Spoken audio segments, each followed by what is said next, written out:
Today's review is sponsored by Bear Attract. It's not really camping unless you're attacked by a bear. Watch it, Alan. I'm shooting.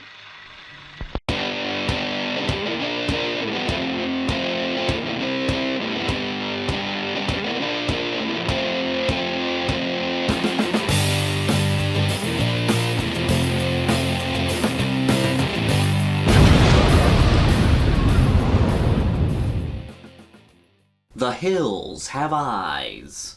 Remake. What's so funny? It's breakfast time. In my last video, I talked about the original Hills Have Eyes. Please check that one out. So I thought, what the hell, let's talk about the remake. Fair warning, I am going to be comparing these two movies, and in order to do that, I'm going to have to get into spoilers. So, spoiler alert, spoiler alert. If you haven't seen either of the Hills Have Eyes, please go check them out before watching this video. I can wait.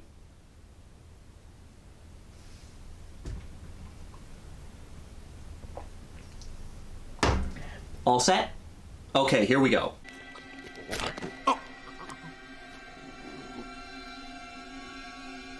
The Hills Have Eyes remake was directed by Alexandre Aja, the man who gave us High Tension, aka Switchblade Romance, Piranha 3D, and the very underrated Crawl. I love killer animal flicks. This being a remake, the plot is the same as the original. A family on vacation gets stranded in the middle of the desert and runs into a group of cannibals.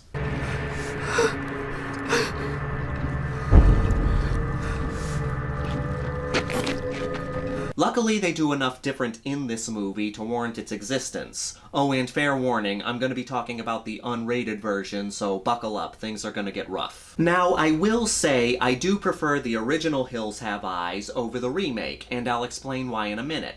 But I'll admit that nostalgia probably plays a big role in my reasoning. I grew up with the original Hills Have Eyes. When something is nostalgic, it becomes sacred to you. We're all servants of our nostalgia. I'm no different. Anyway, in this movie, we follow the same characters as in the original. Big Bob Carter, played by Ted Levine in this movie. This is such bullshit. Hey, watch your fucking mouth. His wife Ethel, their son Bobby, their two daughters, Lynn and Brenda. Here, hold them up. I am thrilled. Son-in-law Doug, granddaughter Katie, and their two dogs, Beauty and Beast. The dynamic of the family is pretty much the same as in the original. The younger siblings bicker back and forth. Big Bob and Doug don't really see eye to eye.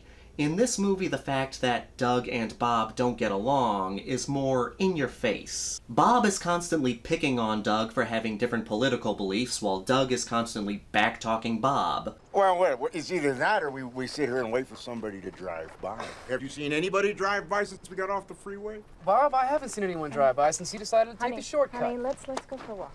In the original, it was more subtle. That's one of the differences between these two movies. The remake is more in your face. The big difference here is the villains. In the original, they were a feral family of cannibals. That's it.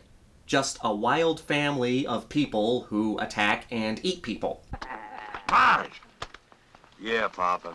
You keep an eye on that young tenderloin baby. I want nothing to happen to her unless I say so. In the remake, the villains are a clan of deformed people. They're still cannibals, but they're a group of deformed mutants that live in this old abandoned mining town that was in the middle of a nuclear testing site. We went into the mines. You set off your bombs and turned everything to ashes.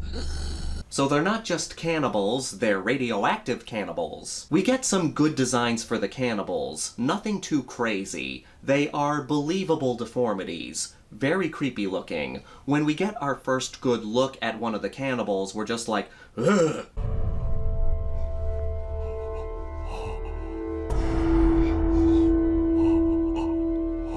And I like how each villain has their own simple design. It's a good hook. You want to keep watching the movie because you want to see what the next bad guy is going to look like. Sadly, the remake loses an element that was my favorite part of the original. In the original Hills Have Eyes, the cannibals were treated like characters. Yeah, he still got a gun. Yeah, I got the bullets. They weren't just there to be some scary thing for the Carter family to deal with. We spent time with these killers. We got to know each killer's role in this messed up family. We saw how different they were from the Carter family, but also that they had some similarities to the Carters, which made them all the more unsettling. Your dog made sport of my blood, you pig. I'm gonna kill your kids for that. That element is lost in the remake. The cannibals are still scary, but they don't feel like characters. They feel like monsters, something that's there to be a threat for the Carters to deal with.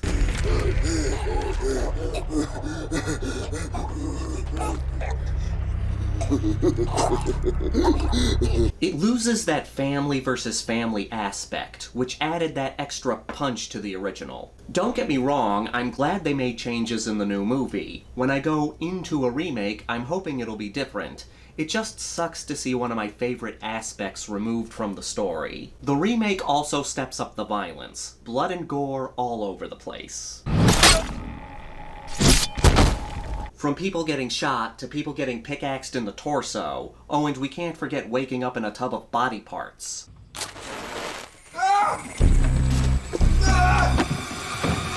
We get some quality gory kills here, and I'm not going to complain about that.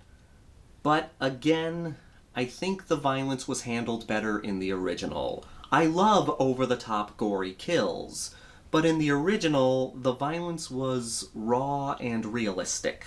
The best way to show this is comparing the attack on the trailer in both movies. Where the hell are you going with my baby? Get out of the way, bitch!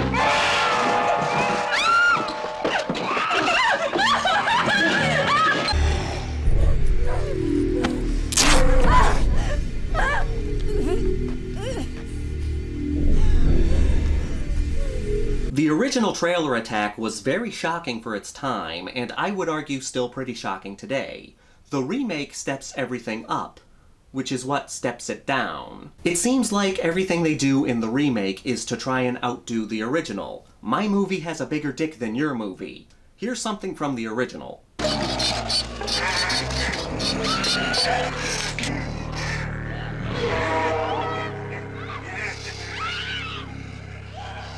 Compare that to the remake.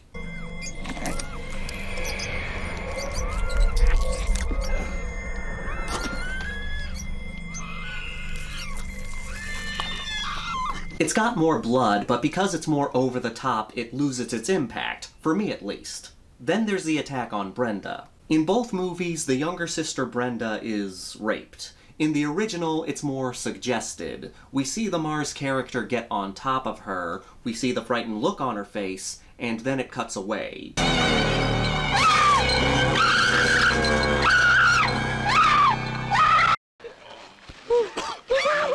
When we come back, we see her covered with bruises and cuts. In the remake, we get more disturbing details.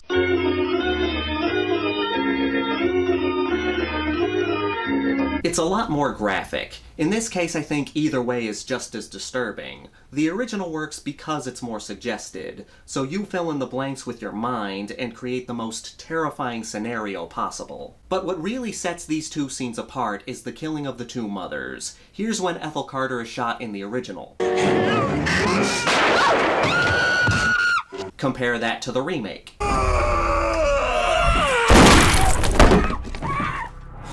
She goes flying backwards like she's in an action movie. It's the same thing when Lynn Carter is shot. Original.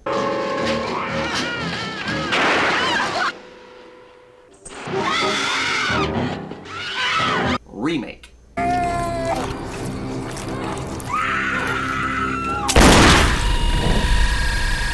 There's more theatrics in the trailer attack in the remake, whereas in the original, it's a more realistic, raw attack. It's those two elements, the fact that the villains are treated like characters, and the raw, less flashy violence. That's why I like the original more. The remake is still good with its gore, and the villains are still effective. In terms of remakes that came out between 2000 and 2009, this is one of the better ones. The third act is very good, when Doug goes to the old mining town to save his baby.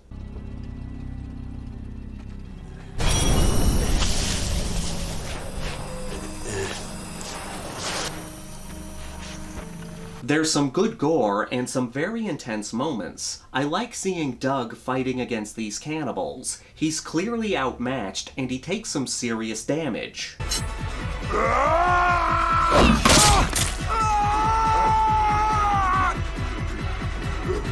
You feel relief when he wins. But now we have to talk about the ending, which, again, I prefer the original.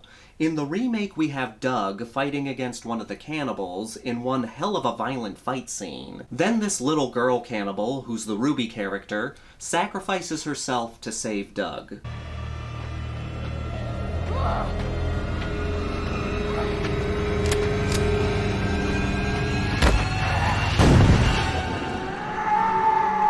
After that, Doug returns to what's left of his family, carrying his baby girl in his arms. It's this triumphant moment with music playing and his family hugging him. Then we get the sequel bait.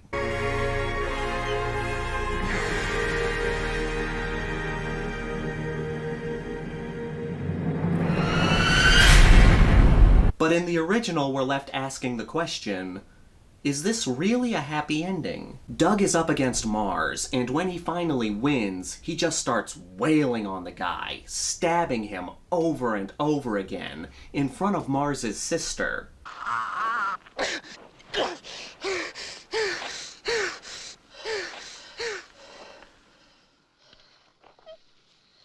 The look on his face at the end, before it cuts to credits, says it all. The remake ends a little too clean, whereas the original ends with a more bitter feeling.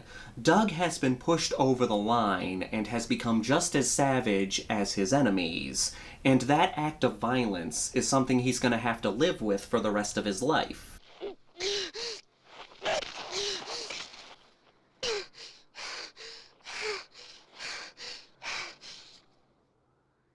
It's like the ending to the original Last House on the Left. No matter how you look at it, it's not a happy ending. As much as I love the original, I still like the remake, and I encourage people to watch both. Whether you prefer the original or the remake, doesn't matter, as long as you're enjoying movies. And with that, let's get to the Grindhouse rankings. We've got a body count of about 15, bigger than the original. We've got similar kills to the original with dog attacks and gunshots, but we've also got pickaxes to the face. The cannibals have a good design and interesting backstory. The nuclear radiation aspect is a nice touch. I just wish they were treated like characters like in the original. The gore is stepped up and we get plenty of nice blood splatter. It's less subtle at times than the original, and I can understand people liking it more. The Carter family still works as protagonist. There are times when they seem a little more douchey than in the original, but we warm up to them quickly. I respect the fact that this remake tries to do something different than the original. The ending doesn't have the same bite as the original, but it still works. Despite my complaints, I would still give this movie a 4.3 out of 5. Just because I have some issues with it doesn't mean it's a bad movie. I can see people liking this over the original, but always respect what came before. As always, I want to thank all of you for watching and supporting my channel. If you're new here, please subscribe and give this video a thumbs up if you like what I do here, or give it a thumbs down if you don't like what I do here. Leave a comment down below. Let me know, do you prefer the original or the remake? And why do you like one over the other? Also, let me know your favorite scene in either movie. This is the Maniac, here to remind you that the Grindhouse will never die. You know what? I'm in the mood for a foot.